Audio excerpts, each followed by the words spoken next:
아스날이 부럽네요. 1위가 부러운 거 아닙니다. 아스날의 그 열망, 아스날의 그 자신감, 원팀이 되어 있는 아스날이 부럽습니다.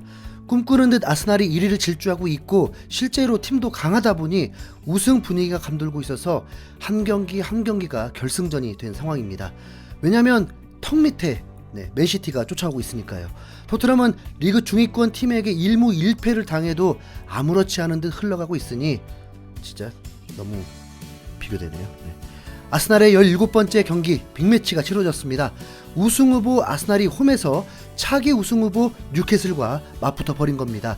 뉴캐슬은 토트넘을 밀어내고 챔피언스리그 진출할 기세로 달려가고 있는데 챔피언스리그와 거리가 정말 멀었던 팀인데 어떻게 선수 몇 명 바꾸고 감독 하나 바뀌었다고 이렇게 달라지나요? 토트넘도 그런 시절이 있었죠. 과르디올라 감독조차 뉴캐슬이 챔피언스리그 진출이 가능한 팀이라고 치켜 세운 만큼 아스날은 홈이지만 강팀을 만나게 되었습니다. 뉴캐슬은 솔직히 패배해도 잃을 건 없었습니다. 반대로 아스날은 홈이기 때문에 아무리 강팀이라 해도 맨시티와 최대한 승점을 벌려야 했습니다.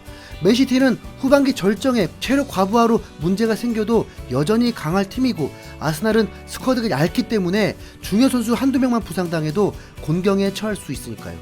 실제로 지난 시즌 그랬죠. 4위가 목전에 왔는데 결국 부상 선수들 문제로 일격을 당하면서 토트넘에 넘겨줘야 했습니다. 빅매치인 만큼 팬들은 열광적인 분위기였고 시작부터 긴장감이 넘쳤습니다. 경기가 시작되고 양팀은 서로 전방 압박을 강하게 하면서 무슨 맹수들이 집단 싸우듯 치열했습니다. 전반전만 뛰려는 듯 보였습니다. 이게 바로 무리뉴가 얘기한 위닝 멘탈리티구나를 확실히 느낄 수 있었죠. 아스날은 중요한 경기인 만큼 서로 실점하지 않겠다면서 조심스러운 태세가 아니라 내가 너희를 잡아먹겠다면서 달려들었습니다. 뉴캐슬은 공격을 당할 때 견고한 수비력이 빛나면서 시간도 금방 흘렀습니다. 전반 2분 만에 외대고르의 발리슛이 나오면서 기선 제압도 하게 되었고 아스날이 좀 더 공격 쪽의 우세로 이어졌습니다. 전반 34분에는 수비수 마갈량이스가 헤딩슛으로 위협적인 공격에 가담하기도 했습니다. 뉴캐슬은 30여 분 후에 기회들이 있었는데 먼저 페널티킥을 바랬던 상황으로 살짝 경기가 지연되었지만 받아들여지지 않았고 전반 종료 직전에 코너킥에서 조엘링턴이 득점에 가까운 좋은 기회가 있었는데 다이빙 헤딩이 볼이 뜨면서 득점에 실패하고 말았습니다. 아스날은 직전 경기에서도 선제 실점을 했다 보니 조심해야 했죠. 전반전은 점유율 면에서 아스날이 앞섰지만 전반적으로 팽팽했다고 봐야 합니다. 후반에는 기선제압을 뉴캐슬이 했습니다. 특히 후반 3분에 아스날 골키퍼가 안일하게 패스하려다가 압박에 당하면서 봉변을 당할 뻔했습니다. 볼은 이미 뺏겼고 정비가 되지 않은 상황에서 위협적인 크로스까지 허용을 했습니다. 아스날은 78분에 코너킥을 통해 절묘한 헤딩슛이 나왔지만 골대를 빗나가게 되었고 후반 87분에는 은케티아의 슈팅으로 뉴캐슬 골키퍼가 반사신경으로 선방하면서 실점 위기를 벗어났습니다. 그렇게 흘러 90분을 다 쓰고 0대0이 되었습니다. 아스날은 이대로 비기는 것은 패배와 다름없다 보니 어떻게 해서든 달려들었습니다.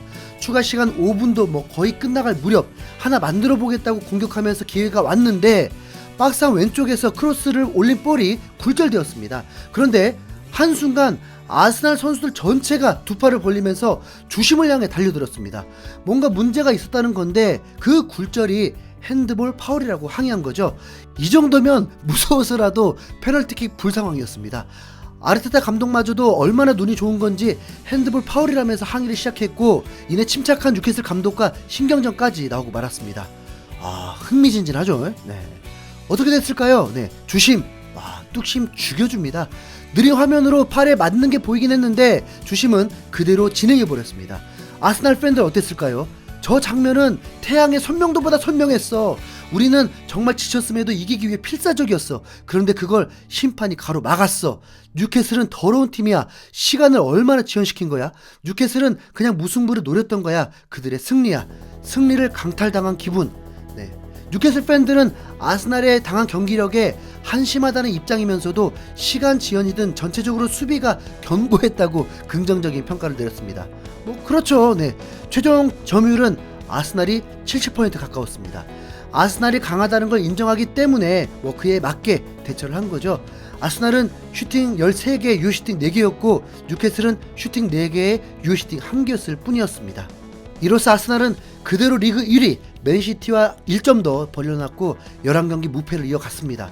토트넘은 2주 후면 아스날을 홈에서 상대하게 되는데 이전에는 자 화이팅 했었는데 이게 그게 이제 안 되네요. 참. 시청자 여러분, 네, 축구 팬들 파이팅. 이상 흰수염고래였습니다. 감사합니다.